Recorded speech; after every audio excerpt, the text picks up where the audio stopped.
Sa linya ngayon si Attorney Silvestre Bello III. Good morning po sa inyo, Lord. Ted, good morning. Good morning po sa lahat ng nakikinig sa iyong programa. Good morning. Attorney, kumusta po? Inyo hubang nakausap ang presidente o ang inyo pong ang mga abogado niya kagabi bago man lang makalipad papunta po nga sa dahig? Yun ang masaklap, Brad Ted eh. Biro mo, ikaw ang legal counsel ng isang tao, hindi mo man lang makausap. Dumating siya, hindi man lang kami pinasalubong, hindi namin nakausap. Sinabi ni General Marbil sa akin bilang counsel ni former President Duterte, pagdala namin sa kanya sa Krame, doon sa Coster, you will accompany him. You can escort him, sabi sa akin. So that was the last time that I saw General Marbil. At kahit anong pilit nang namin gawin, kami ni Senator Bongo, hindi kami pinalapit kay President Duterte, hindi namin po nakausap. Ang sinabi sa inyo dadalhin sa Krame, pero ang nangyari nga, dinala Opo. sa Villamor. Yun na nga, yun na nga. So, ang akin naman, kung kahit saan daan din basta sana, he should be given his right under the Constitution, and that is the right to legal counsel, and even more importantly, the immediate legal medical assistance. Opo, sige. So, Secretary, ang nangyari nga po, no, so hindi ho kayo nakalapit, hindi nyo nakausap, pati nga si VP Sara, pero naando naman si E.S. Salvador Medaldea, na isa rin pong abogado. Oo. Yes, kasama nilang dumating eh. Opo. Kasama nilang dumating from Hong Kong. Opo. Naghain po ng petition for certiorari and the prohibition with prayer for TRO nga, no?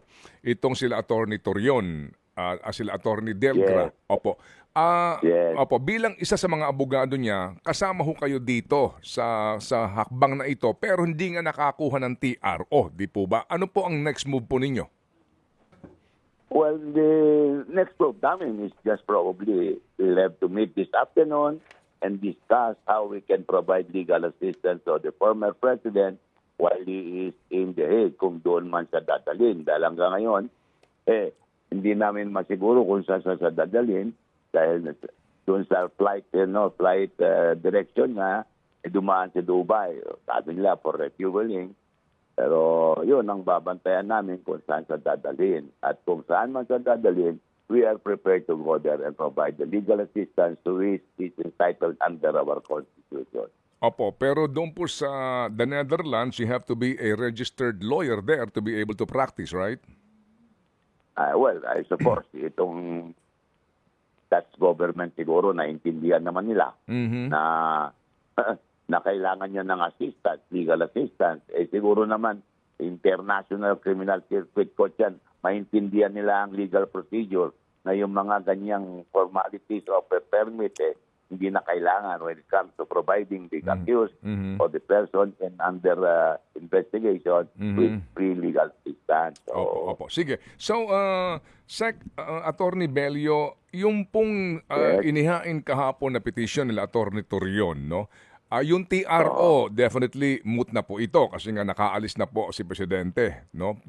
Yung buhay pa ba yung bahagi ng petition na ito, yung pong sinasabi na dapat makialam Supreme Court dito po sa order na ito ng ICC to arrest him. Buhay pa ba ho ito sa tingin po ninyo legally, itong certiorari petition?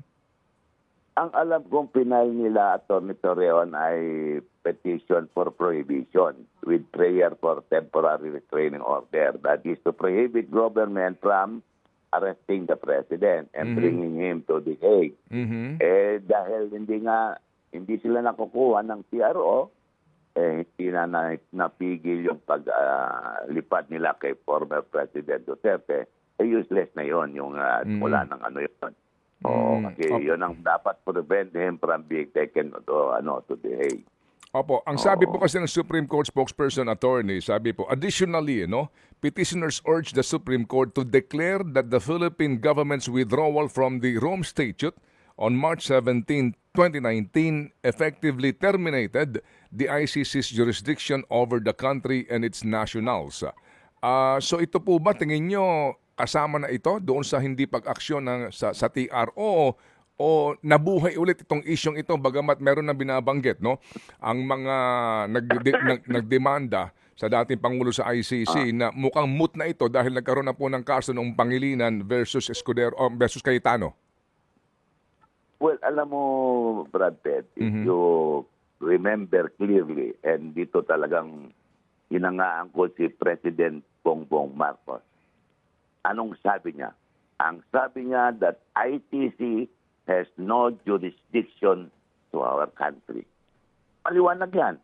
Sabi niya, to allow ICC to intervene in our cases here in the Philippines is an infringement on our national sovereignty. At sabi pa niya, and I admire him for that, sabi niya, pag pinayagan natin ang ICC na imbestigahan ng ating mga kababayan dito, para nating sinabi na ang ating justice system is not working in our country. Yan ang maliwanag ni sinabi ni President Bongbong Marcos. Ano nangyari? What changed? What changed his mind? Nag-change ba siya ng mind o baka naman wala siyang pakialam dito nangyayari? Kasi maliwanag, sinabi niya, narinig mo yan, di ba, Brad Pitt? Yes, it's on record and several times actually. But attorney, with all due respect, it's now water under the bridge, di ba? Kasi sinabi yon, hindi naman po nangyari yon. Bagamat ang sinasabi niya po kagabi, hindi sila tumulong sa ICC, tumulong sila sa Interpol. Yun po sinasabi niya kagabi. Ang Interpol, ang ginawa, implement yung order ng ICC. Di ba ganun din? Opo. So ganito po, meron ba ho kayong, kasi iba-iba po ang schools of thought dito no, ng mga legal minds. No? Meron ba kayong question doon po sa mode of arrest? No? Yung process na pinagdaanan ni Presidente, former President Duterte, hanggat sa siya po ay nailipad. Ngayon po actually nasa ere pa sila, papunta nga po sa dahig. Meron bang nilabag doon na anumang pong panuntunan na dapat sinusunod sa ganito pong uri ng kaso na kung saan po ang korte ay hindi local kung hindi po international, particularly ICC? Well, Brad Ted, maliwanag na ang daming nalabag na karapatan ng ating Pangulo. Unang-una, under our Constitution, anybody, including the former President, is entitled to legal counsel and immediate medical assistance. Diba? Maliwanag yan sa ating Constitution. Bakit kami mga abogado niya hindi namin malapitan?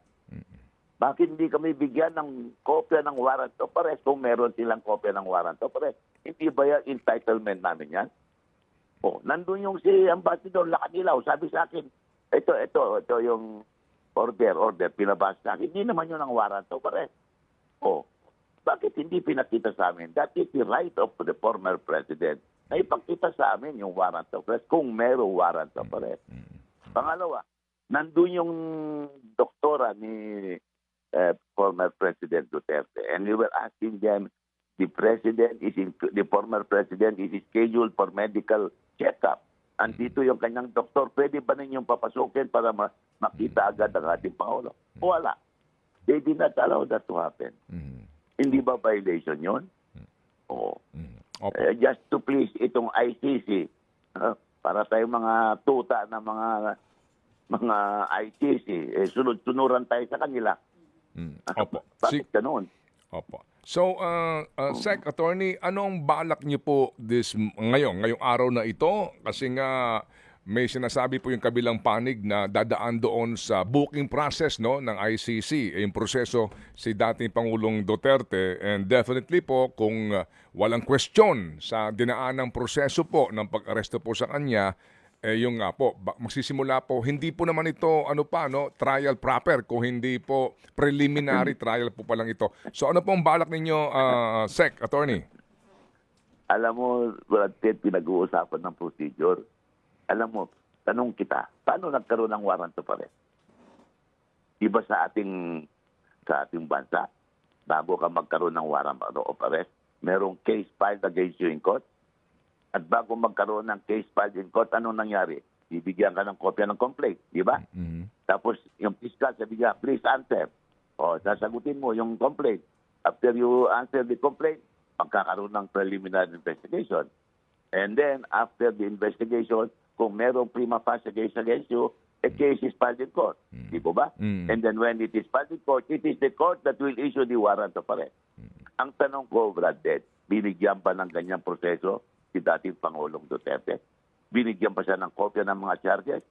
And was he asked to answer these charges? And was a preliminary investigation by the ICC done? Wala. Bakit binigyan lang merong warrant of arrest? So yun po ang inyong Diba? kikwestiyonin po na proseso. Oo, So ano ano po, ba paano yan? po? So kailan po kayo, kayo ho ba mismo, Sec Bebot, at sino pa ho ang inyong makakasama, kailan kayo lilipat papunta po sa the Netherlands? Magmi-meeting pa po kami, Brad Ted. Pupunta kami, magmi-meeting kami mamaya at we will discuss and plan out our mode of assisting our former president.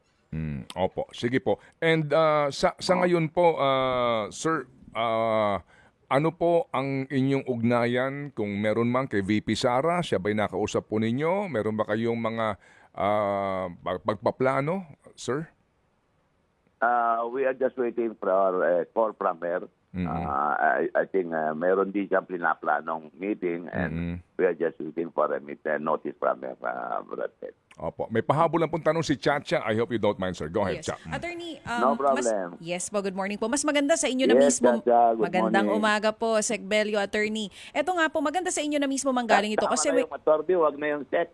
Oh, sige po, attorney. Nasanay kami dati na attorney Yan. Sec. Sige po. Attorney, may mga nagsisirculate po ngayon online na sinubukan daw ng Pangulong Duterte na humingi ng asylum sa China. Gaano po ito katotoo? Kayo na po mismo ang sumagot dahil kayo ang legal counsel, isa sa mga legal counsel ng dating Pangulong Duterte. Sino mang gumawa nun, talagang fake news yan, Chacha. Fake news yan. Kung gusto niyang umalis, nandun na nga siya sa Hong Kong. Di ba nasa China siya? Oo. O kung iwasan niya ma-arresto niya, sana nagmandi na lang bumalik. Di ba? In fact, when nung nandun siya, meron ng balita na arresto siya. Pero umuwi siya. Oo. So Mayroong para lang mga malinaw, fake news yan, oo, para lang malinaw sa mga Oo, kapatid I natin, was walang with him, katotohanan sa balitang yan. Last na lang po sa akin, Wala. Attorney, Oo. kahapon po nung nangyayari itong pag-aresto sa Pangulo, nagkaroon po ba kayo ng ugnayan sa Pangulong Marcos o sa gobyerno? Nagkaroon po ba ng pag-uusap? May attempt ba? May attempt ba? Meron bang attempt na tumulay kay Presidente Marcos Jr.? Yes po. Wala po kasi wala man akong means of communicating with the President. Wala akong privilege na may connection makausap sa although nung araw palaging tumatawag sa akin. Ngayon, siyempre, Presidente na yan.